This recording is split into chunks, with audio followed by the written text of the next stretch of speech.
Good day, and welcome to Soft Skills, Strong Results, Practical Strategies to Master Interpersonal Communication. This is Season 2, Episode 5, and I'm Charlie Krebs. I'm your host. So today our guest is Dan Bolena, and he is the CEO of Imparo Coaching. And you had told me this before, but I think this is worth repeating.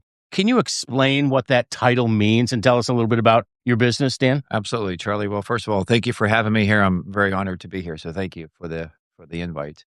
Yes, so Imparo Coaching, there's a bit of a story behind it. So Imparo is an Italian phrase, which means yet I am always learning. I came across this phrase probably a decade ago. I was working with a colleague of mine, and her salutation in her emails was Imparo.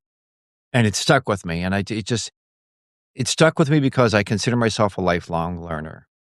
And I love to learn. I'm a student of life. I'm convinced that I just love to learn. So it stuck with me in such a way that when I retired from the corporate world and I was venturing off on my own, and this whole notion of like, hey, what kind of a company name are you going to have, and the brand and the marketing, there's a lot, right, when you kind of process it. So what I try to do is just kind of peel the onion and uncover more about me. So how could I bring me into my brand? How can I bring me into my title, my company? How can I bring more of my essence in terms of like who I really am and what I believe in? And that phrase was in my head, and I just kept thinking it has to be something in that space. And Imparo, what can I do with this? So I started doing some research on whether other companies out there and coaching names. And there is another Imparo Coaching. It's a European-based entity. There's nothing in the U.S.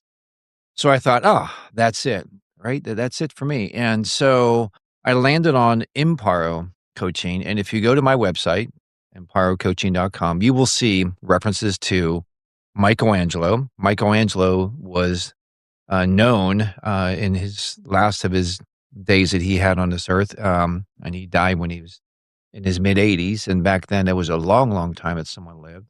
Michelangelo coined the phrase Imparo because he himself, as a learner, if you look at what he did in his life, he was a sculptor, he was an architect, he was a painter.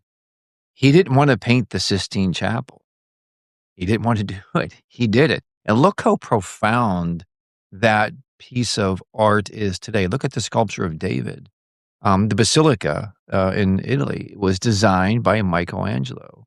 Leonardo da Vinci was a student of Michelangelo. So this whole notion of learning stuck with me. I'm like, man, like for some reason in my life, I just went down that road of I'm a student of life path. So I tied it into that. And the reason I'm in the executive coaching space, in the personal transformation space that I am, is when I was 25 years old, I was in a sales role. And I will put it out there that I was very coin operated. I was in sales. I wanted to make money. And I was struggling. I was struggling to sell. I was struggling to communicate and to connect with people to achieve the life that I wanted. So I hired an executive coach. Cost me $5,000. I didn't have $5,000 cash, so I put it on 2 different credit cards. It was a 6-month experience. And what I went through in that executive coaching session, I still use some of the exercises today with my clients. And it's such a profound impact on me that, one of the things my coach made me do is come up with a symbol of me. What is my symbol? And my symbol is the constellation Orion with a circle around it. That's what I landed on when I was 25 years old. So when I was about 50 years old, I have a tattoo on my left arm, which is that symbol. So it's really profound that I went through such a transformational coaching experience back then that I wanted to, when I kind of like left the corporate world, I wanted to do what I have a passion for. So combining coaching with this idea of learning, I find myself drawn to people who have a growth-oriented mindset that want to learn. So this notion of learning, always wanting to learn, I hope I attract those people because I'm attracted to those people too. So show me somebody who wants to learn and has a great attitude, and I'll show you somebody who can accomplish great things in life, right? So that's kind of the backstory behind it. It's a long one, but that's the references to Michelangelo and Imparo and ultimately Imparo. Great. Well, let's talk about soft skills a little bit. There are a lot of different definitions out there. How do you define soft skills? Great question. And, I thought to myself today, how do I define them in my conversations with the people that I'm working with? I define soft skills as personal attributes, right? Personal attributes. So soft skills and versus hard skill. What is a hard skill? Maybe we start there. Hard skills are things that are measurable. They're outward facing. Getting a degree and doing this and doing that and being technically trained on something are considered hard skills, right? And I personally, I never really liked the term soft skills because it's just, I don't know, it never really defined anything for me. So what I try to do is put it in the personal attributes bucket. So personal attributes, I look at it in three different ways: self-awareness, self-management, and self-expression. Right. So when I work with leaders in that space, because I like to break things down into the fundamental level for them because they think, oh, I've got soft skills, I've got this. I say, great. Tell me about your self awareness. So, what do you mean? I know how I come across. I'm like, oh, interesting. Anyway, we start to peel that onion back, and they found that when if we explore each one of those personal attributes, it means more to them in that sense. So, what does self expression, how does that tie into the whole mix? Self expression. There's how we think we come across to people, then there's how you're coming across to people. Okay. No, one of the things I have several assessments that I use in my coaching conversations. Never fails when I do an assessment. One of them has where people will rate somebody and has the ability to give personal comments.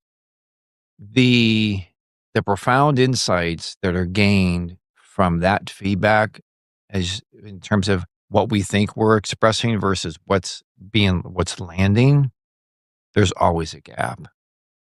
And having someone being open to receiving feedback from others in that way, I've not had one session where there wasn't just a profound takeaway that truly made an impact on the person's behavior that received the feedback in a very positive way, that they were then able to connect deeper.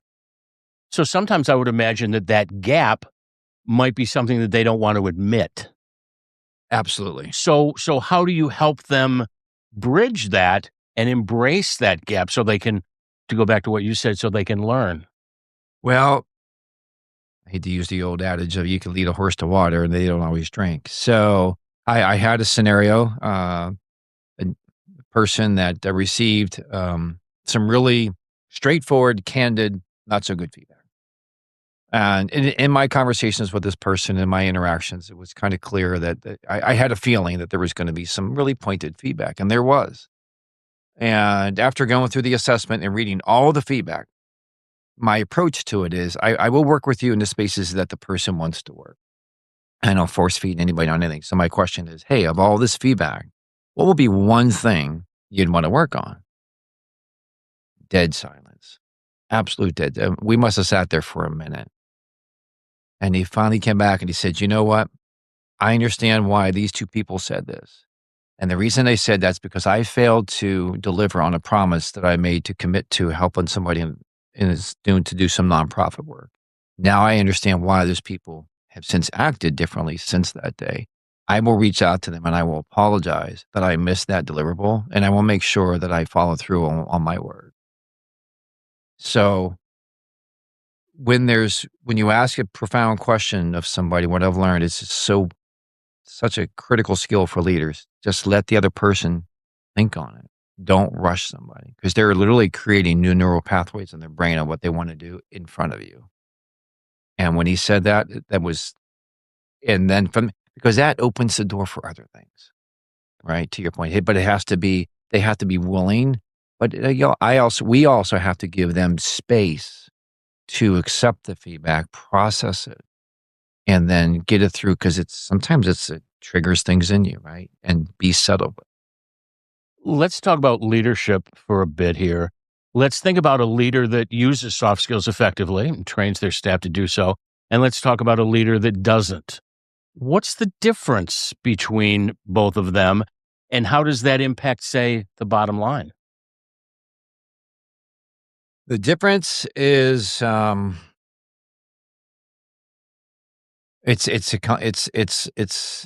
the relative depth of understanding of self awareness and awareness of others. So self-awareness is more, it's truly understanding how you're coming across, what you're saying, and how you're feeling, being able to express how you're feeling in a certain situation without it, kind of like just kind of throwing up, right? But then on the awareness of others, it's understanding how their words, their actions, how they ask questions make others feel. So the bottom line is, and I have this playing out right now in a couple of different scenarios.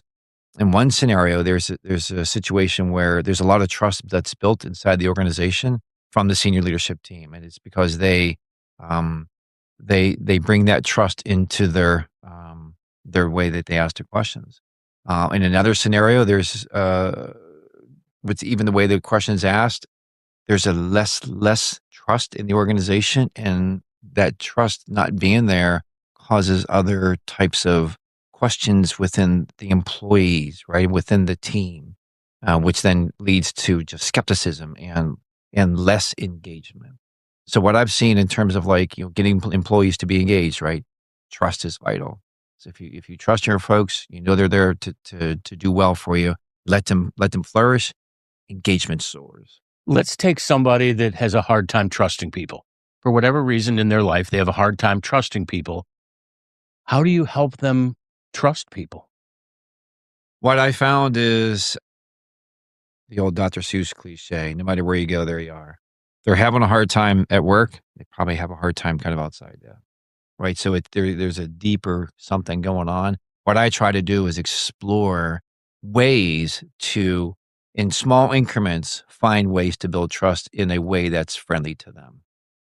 Okay. And I have them pick out whatever the scenario. It could be a sibling, it could be a spouse, it could be a family member, it could be the Uber driver, it could be anyone that you just want to start just to have, just test your trust in others. Where do you feel comfortable doing it? And then, okay, how'd that feel? Great. Where else can you expand? And let them show you where they can, that they're comfortable expanding where that trust can win. So how much of a connection you think there is between somebody's personal life and their leadership life? There's a pretty strong correlation there. Yeah, I've not. Yeah, there's definitely a connection. Even though back in the day, it was always we separated those things, right? And because we went to work, we were at work, and we went home, and we were just at. There's no doubt today. Look at the amount of remote employees. Okay, you're working from home. You have kids running in the background, and so it's very much correlated today. So that tie-in is vital. And I've had in coaching conversations, and typically executive coaching tends to focus on the business issues and professional issues. But I've had conversations where clients have come back and said, Dan, I had a conversation with my wife and I asked her this question that, we talked about. And oh my God, she looked at me like she asked me if I was feeling okay. And we had the best weekend. So people are people, and some of the folks in our life are closer than others. How we interact with those folks and the questions we ask, it bleeds. There's the streams cross for sure. One of the things that you mentioned earlier in your bio, you talked about soft skills as the true differentiator in the world. What do you mean by that? The true differentiator is a result of being intentional. Soft skills don't happen by accident. They're you yourself. You're in the profession of helping leaders and folks develop soft skills. You see the value. Your clients that you work with, maybe they see a gap, right? The folks that I work with, you're not going to go to sleep and wake up and be a better soft skills person. Your personal attributes are going to probably be the same. You got to wake up and identify what are the things I want to work on that will help me connect better with people. How can I connect better with people, better and deeper, right? And then that's the differentiator. So that leader who can connect with people quickly, we all have those people in our life that like, somehow they know us, right? How do they know us? Somehow in their life, they've developed those personal attributes, their soft skills, right? So it's intentional. You really got to be intentional about, I want to work on these things. I want to know what my weaknesses are. Even if you don't know where to start, how about that? Geez, I wonder what I could develop better to have better self-awareness. Start with that.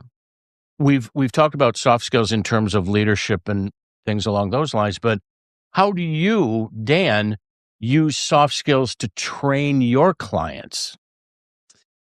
Really good question.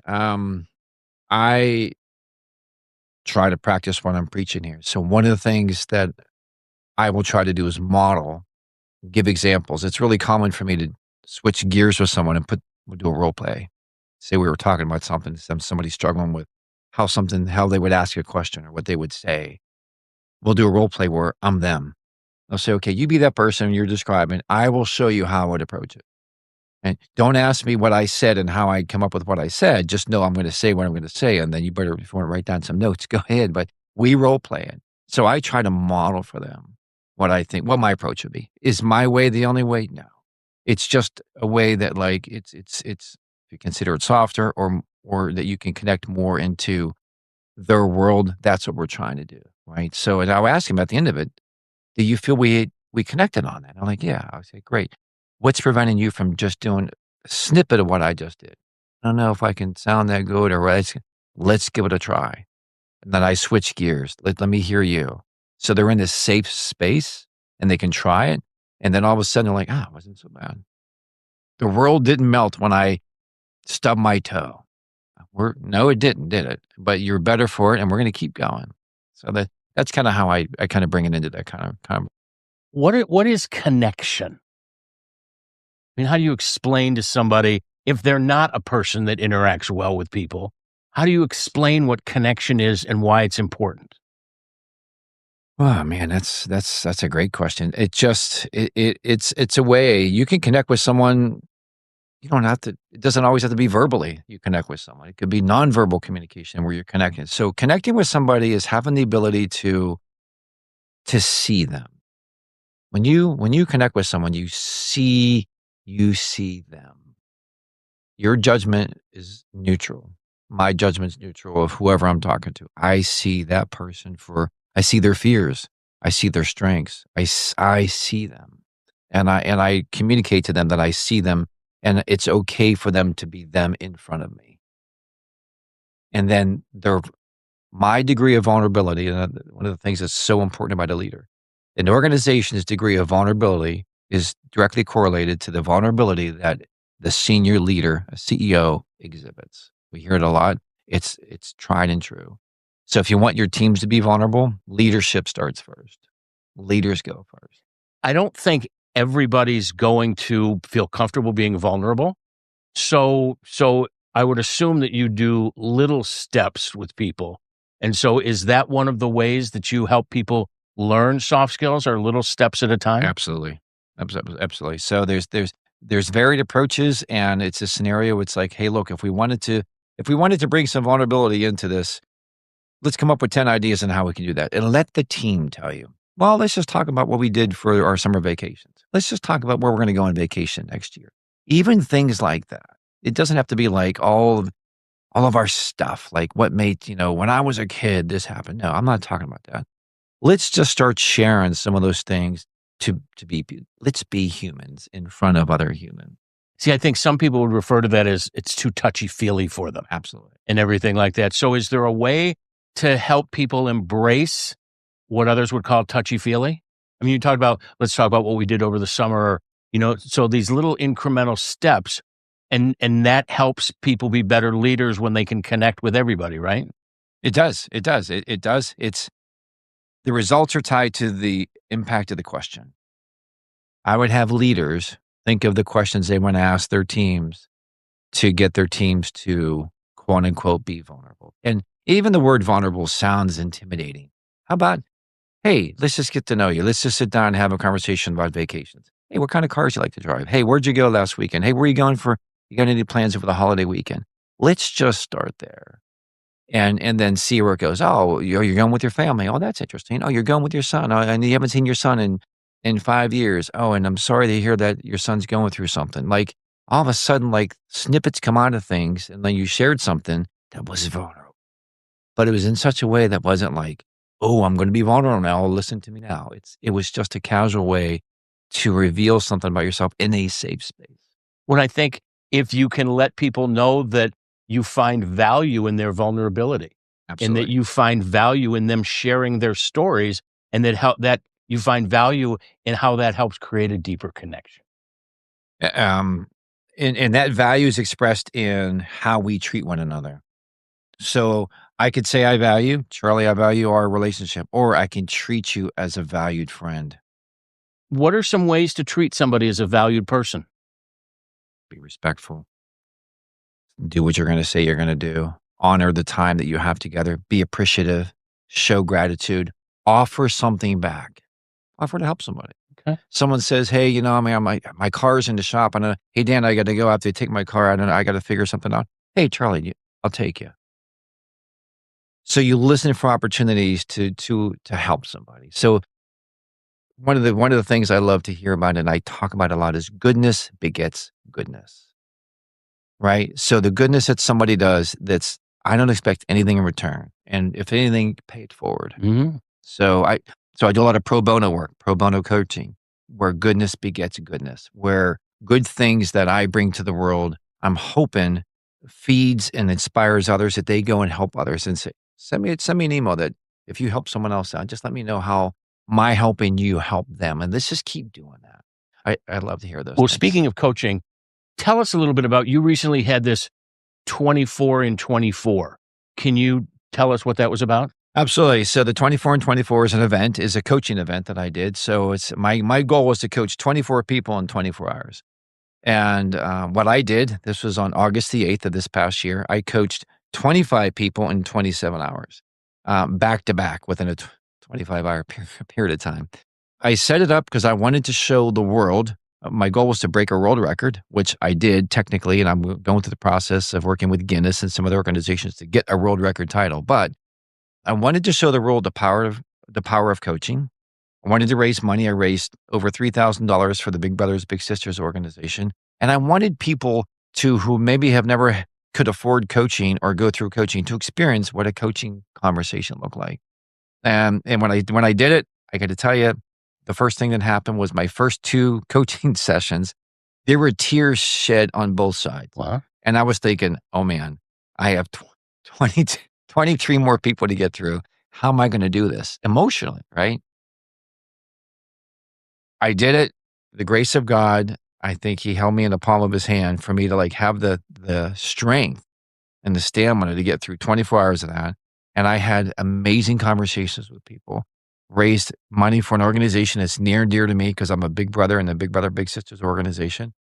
And I showed the world the power of coaching, which for me, the way it touched me was just inspirational in and of itself, let alone the people I was able to coach and to Excellent. have as a part of Excellent. It must have taken a lot of coffee to get through all of that. I'm a decaf guy, Charlie. Oh. So I like to say it was the caffeine. It was, I'm the bunny on the Energizer bunny commercials. I just somehow have a good source of energy. Great. Somehow. If someone wanted to get in touch with you about coaching, how would they do that? Yep. So my website is www.imparocoaching.com. And they can reach out to me there. My email address, really easy, dan@imparocoaching.com. Great. Well, Dan, thank you so much Charlie, for being here. It's been a pleasure. This has been great. Awesome. Thanks for being here. Awesome. Thank you so much. And thank you all for joining us today on Soft Skills, Strong Results. I'm Charlie Krebs. And remember that soft skills are the human side of success. Thank you. If you like what you heard in the podcast, check out my new book. It's called The Power Skills Portfolio, A Leader's Guide to Soft Skills. You can find the link in the show notes.